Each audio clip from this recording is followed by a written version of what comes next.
Welcome back to Words of Paradise. I'm your host, Leon Idle, and you know what I could really go for? M&ms. I mean, I love them. They're just so chocolatey. My favorite are the peanut M&ms. They have that extra crunch factor, and sometimes I've just got a sweet tooth, and sometimes I want to eat women. Wait, what? Oh, right. So you see, M&ms to offer all female packages for a limited time. Now, I've not read this article. I saw an innocuous tweet on Twitter, thought, what? There's no way this is real. Hit up the Google machine and found this article and thought, whoa, no. So let's read through here because, yeah, I get the mascots, are anthropomorphized and have certain, characteristics, male, female, one's the smart one, one's the dumb one, one's the douche, things like that. But I'm genuinely curious how they're going to be selling all female packages for items that aren't male or female, because they're not even alive. They're chocolate. So let's go through here and take a look. Take that, Mr. Goodbar. Ooh, starting off strong, calling out the patriarchy in the chocolate universe. Now we're going to bring down Mr. Pibb as well, and we're going to promote Madam Pibb. Mars, the maker of M&ms, has announced the plans to debut all-female packages as a way to celebrate women everywhere who are flipping the status quo, according to the company. The packages will feature flipped images, or upside-down images, of the brand's female trio, spokes candies, i.e. the green, brown, and purple characters. I didn't even know there was a purple character. When did they introduce the purple M&m? And what's her gimmick? Like, the green one was the sexy one, and I guess the brown one was also the sexy one, but maybe she was the smart one because she wore glasses. I don't know. What's the purple one? Anyway, each of the limited edition packs, which come in milk, chocolate, peanut, and peanut butter varieties, will also contain only green, brown, and purple candies. You know that doesn't make the candy female just because it's the same color as your female candy mascots, right? That's just not how that works. Like, if I was to go out and buy an Obi-Wan Kenobi action figure, I'm not buying Ewan McGregor. I'm buying a toy. I'm not even buying a toy that represents Ewan McGregor. I'm buying a toy that represents Obi-Wan. But my point is, these girls, these mascots, they represent the candy. The candy doesn't represent them.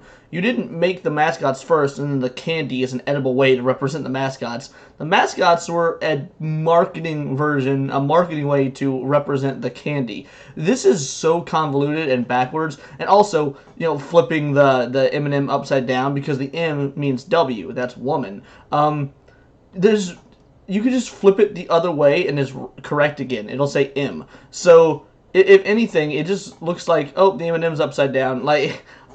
Truly a baffling and confusing marketing campaign for something that doesn't even need addressed. Women all over the world are flipping how they define success and happiness while challenging the status quo. So we're thrilled to be able to recognize and celebrate them.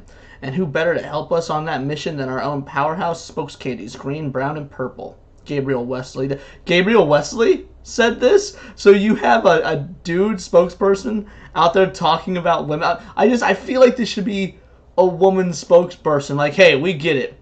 These female candies are out there to empower you women.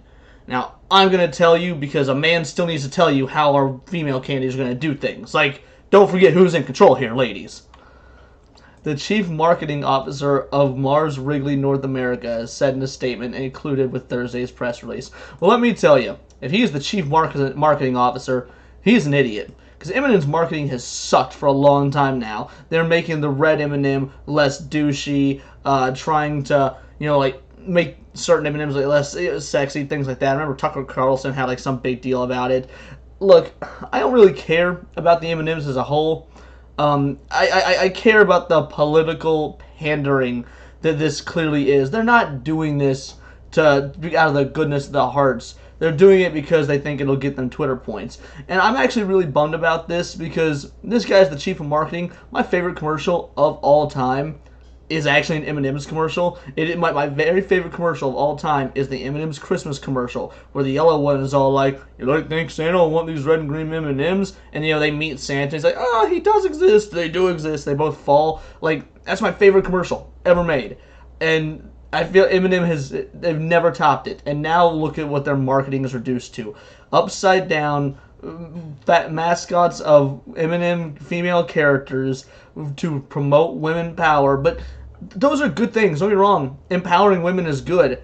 A candy that makes them fat with a couple of sentences about how this is for you and that you deserve the power is not good marketing. It's pandering. It's clearly a ploy for the lowest common denominator on Twitter, which those people are so broke because no one's donating to their Patreons anyway that they can't afford a package of M&Ms. In addition to spotlighting its female characters and their respective candies, M&M's is also planning to donate $1 from every package sold up to 500,000. Up to 500,000. Dude, you're telling me you can't muster more than 500,000 as a multi-million-dollar or possibly billion-dollar company? We will donate $1 up to $500,000. No more than that. I'd be surprised if you get 500,000 of these sold, but all right. To She Is the Music and We Are Moving the Needle. Okay, well, this one sounds like an anti-drug thing. We're moving the needle. And She Is Music, I have no idea. 2 nonprofit organizations working to support women in the music industry.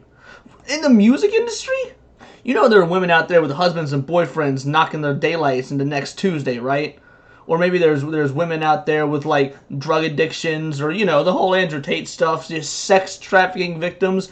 If you were going to donate to a woman's cause, shouldn't it be one that, like, you know, builds up women who have actually gone through something traumatic? You're sending $500,000 to women in music? Dude, you can become a musician with SoundCloud and your iPhone nowadays. You've been able to for the last 6 years. Women don't need that. Women need help with, you know, overcoming and getting punched in the head 6 times a day for the last 3 years. Maybe that's what you should be sending your money towards. The brand is also giving $300,000 in total to other nonprofits aimed at supporting women and women who are flipping the status quo, the press release says. Through January 15th, fans can also visit m&ms.com and nominate the woman in their lives who are flipping the status quo for a chance to earn a $10,000 grant. More information is available at the official M&Ms site. The new all-female packs will be available at retailers this month, according to Mars. You know, I saw on Twitter that January is Human Trafficking Prevention Month. Now, frankly, I think that's stupid. I think that we shouldn't have a Human Trafficking Prevention Month. I think every month should be Human Trafficking Prevention Month. That is kind of a big deal. Human trafficking, not a good thing. My point is, if this announcement's coming out in January and, you know, M&M's wants to pander and wants to do something propaganda related towards women and donate to these charities, why not use January, the Human Trafficking Prevention Month, to support some anti-human trafficking causes, which is something that women are genuinely affected by? Like, you can't even get your pandering right, Mars. Mars' latest announcement comes with only a few months after M&M's debuted as purple character. Okay, that's why I didn't know it. This is a new thing. Of course it is. A female peanut M&M with the first new spokes candy in a decade. There's so much about our new spokes candy that people can relate to and appreciate, including her willingness to embrace her true self. Oh, is it actually a trans M&M? Really, it's a Skittle on the inside. Our new character reminds us to celebrate what makes us unique, Mars says of the character. In early 2020, Mars also refreshed its M&M characters to give them more nuanced personalities as part of a commitment to create a world where everyone feels they belong and society is inclusive, per January 2022. Yet, I'm not even going to comment on that. No, that's dumb. As one of the world's most iconic candy brands, who better to commit to a world with more moments of fun by increasing a sense of belonging around the globe than M&M's? Catherine Sight, the chief of growth officer at Mars Wrigley, asked at the time. A lot of people! M&M's are not the first thing. They're not near the first thing I think of when I think of, like, moments of fun or moments of growth. They're not even on the list. Frankly, I hate M&M's ever since I was in 4th grade, and the health teacher told us to work off the calories of one M&M. A single M&M, not a package, a single M&M. You have to walk the length of a football field and back. That's one M&M. So frankly, M&M's are my least favorite candy of all time. I still love the commercials. Red M&M, voiced by Billy West, you know, the voice of Fry from Futurama. Still one of the greatest mascots out there, but I don't like M&M's, never have. I don't know a lot of people who would rank M&M's up there as their favorite. Like, now, I wonder if M&M's just weren't making a big enough splash, and so they're like, all right, let's align ourselves with political ideologies and see if that raises our numbers. It hasn't for anyone else that's tried. It hasn't worked for Disney. It hasn't worked for Bethesda, but let's try it anyway. Like, you would think that if anyone was going to go political candy-wise, it'd be Twix, because they have left Twix and right Twix. That would actually be funny, because it fits their brand, and it could come off as kind of a parody joke, making fun of both sides. But no, M&Ms are just, they're insane. There's no good way to go about this. It just looks desperate. It doesn't look genuine. It looks corporate and manufactured, and no one believes you actually care about women's causes, especially with these nice squeaky clean charities you're donating to instead of some of the hard nitty gritty ones that, you know, probably could actually use some attention. But that being said, what do you guys think? Are you going to go out and buy any of these female M&M packages? Even ironically, just to like keep as a gift to remember this time when it does eventually blow over and this woke nonsense is gone. Or maybe you do find some good in this, and if you do, by all means, explain to me. I'd love to see it. Maybe I'm missing the point of something, but it just comes off to me as pandering nonsense. Maybe there is something, and if you want to explain to me in the comments below, go for it. Or on Twitter, @BoltTheWord.